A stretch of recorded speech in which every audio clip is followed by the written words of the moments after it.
Everyone, स्वागत है आप सभी लोगों का फिर से एक नए वीडियो में। And in this video I am going to share 3 topics which is very important for your speaking skill और you can say for your English conversation. In this video मैं शेयर करूंगा कुछ ऐसे कमाल के 3 टॉपिक्स जो कि आपके इंग्लिश कॉन्वर्सेशन को एनहांस करने में बहुत ही ज्यादा इंपॉर्टेंट और यूजफुल होने वाला है। हमें से बहुत सारे लोग जो बिगनर्स होते हैं, जो कहीं ना कहीं अपने इंग्लिश को इंप्रूव करना चाहते हैं, तो वो बिगिनिंग टाइम में बहुत सारे प्रॉब्लम्स को फेस करते हैं। So in this video I am going to share 3 topics in the beginning time.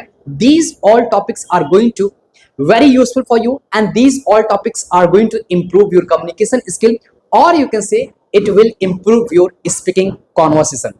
So number 1, सबसे पहले उन सारे बिगनर्स को मैं कहना चाहूंगा कि अगर आप अभी इंग्लिश बोलना स्टार्ट की है तो आपका सबसे पहला स्टेप होना चाहिए इंग्लिश को सीखने के लिए, दैट इज वर्ब्स। यानी कि आप अपने इंग्लिश कॉन्वर्सेशन में वर्ब्स को, बहुत सारे वर्ब्स को याद करिए, उनके फॉर्म्स को याद करिए। जैसे हर वर्ब्स के जो भी फॉर्म्स हम याद करते हैं उनके 3 फॉर्म्स होते हैं। अगर मैं बोलूं सबसे पहला वर्ब जैसे स्पीक, इसके तीनों फॉर्म्स को हमको बोलना हो, like speak, spoke, spoken, right. Compare, compare, compared, compared. Learn का क्या हो जाएगा? Learn, learned, learned.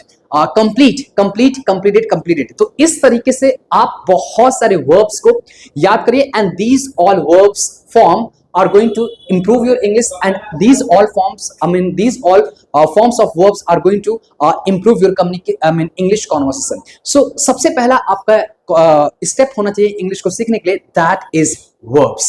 नंबर 2, जो हमारा दूसरा टॉपिक होने वाला है वो है टेंस।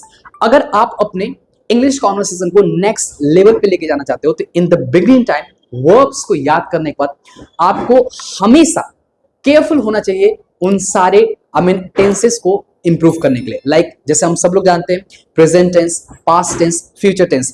इन तीनों टेंसेस को अपने इंग्लिश कॉन्वर्सेशन में सही तरीके से इंप्रूव करिए and you are going to speak English fluently and confidently. क्योंकि जब भी हम इंग्लिश बोलना स्टार्ट करते हैं तो कहीं ना कहीं हमें बहुत सारे वर्ब्स के फॉर्म्स की जरूरत पड़ती है एंड नंबर 2, बहुत सारे सेंटेंसेस को हमको शुरुआत में बोलना होता है या हमें उन्हें याद करना पड़ता है, या अगर हम थोड़ा सा बहुत स्ट्रगल करते हैं इंग्लिश बोलने के लिए तो हमें से बहुत सारे लोग उन सारे सेंटेंस को रट जाते हैं अपने इंग्लिश कॉन्वर्सेशन में। तो आप अपने जितने भी टेंस है, present tense, past tense, future tense, इन सारे टेंसेस को अच्छे तरीके से इंप्रूव करिए। इन तीनों टेंसेस के सब टाइप्स होते हैं, like indefinite, continuous, perfect and perfect continuous. इन सब को सही तरीके से आप अपने इंग्लिश कॉन्वर्सेशन में यूज करिए। Try to make a lot of sentences, try to speak more and the moment you will speak more and more, definitely you will be able to speak English fluently and confidently.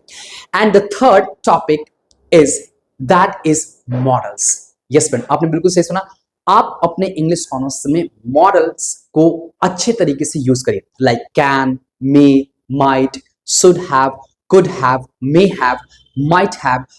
इन सारे topics को सही तरीके से use करिए because these all topics are going to improve your English conversation. क्योंकि जब भी हम इन तीनों टॉपिक्स को इंप्रूव करते हैं, if I talk about verbs, if I talk about tenses, if I talk about modals, so इन तीनों टॉपिक को बिगिनिंग टाइम में हमें अवश्य, और you can say these all topics are going to be very useful for you all guys. तो इन तीनों topics को आप अपने इंग्लिश कॉन्वर्सेशन में यूज करें और इस वीडियो के माध्यम से मैं आपको यही शेयर करना चाहता हूं कि जितने भी बिगिनर्स होते हैं जो अभी इंग्लिश बोलना स्टार्ट करते हैं तो कहीं ना कहीं वो कंफ्यूज रहते हैं कि किस टॉपिक को पढ़ें, किस टॉपिक को इंप्रूव करें, किस टॉपिक को सही तरीके से बोले। इन सब क्वेश्चंस उन सारे बिगिनर्स के दिमाग में चलता है। So try to improve these all 3 topics and you are going to speak English fluently and confidently. So, और जब आप इन तीनों टॉपिक्स को इंप्रूव कर जाएंगे तब जाकर के आप बड़े ही आराम से कोई भी अगर आपके सामने इंग्लिश बोलेगा, definitely 40 to 50% you are going to understand the person who is standing in front of you. अगर आप इन तीनों टॉपिक्स को सही तरीके से इंप्रूव करते हैं तो कहीं ना कहीं आपके अंदर एक अंडरस्टैंडिंग पावर बिल्ड हो जाएगा एंड आप उन सारे सेंटेंस को, उन सारे वर्ड्स को बड़े ही आराम से समझने वाले हैं। इन तीनों टॉपिक्स को आप इंप्रूव करिए। नेक्स्ट वीडियो में मैं बहुत सारे टिप्स एंड ट्रिक्स लेके आने वाला हूं जो कि आपके इंग्लिश कॉन्वर्सेशन को इंप्रूव करने में बहुत ही ज्यादा हेल्पफुल होने वाला है. Till then, keep practicing as much as you can, and you always say if you want to speak English fluently, do only one thing, and that is stop wishing, start speaking.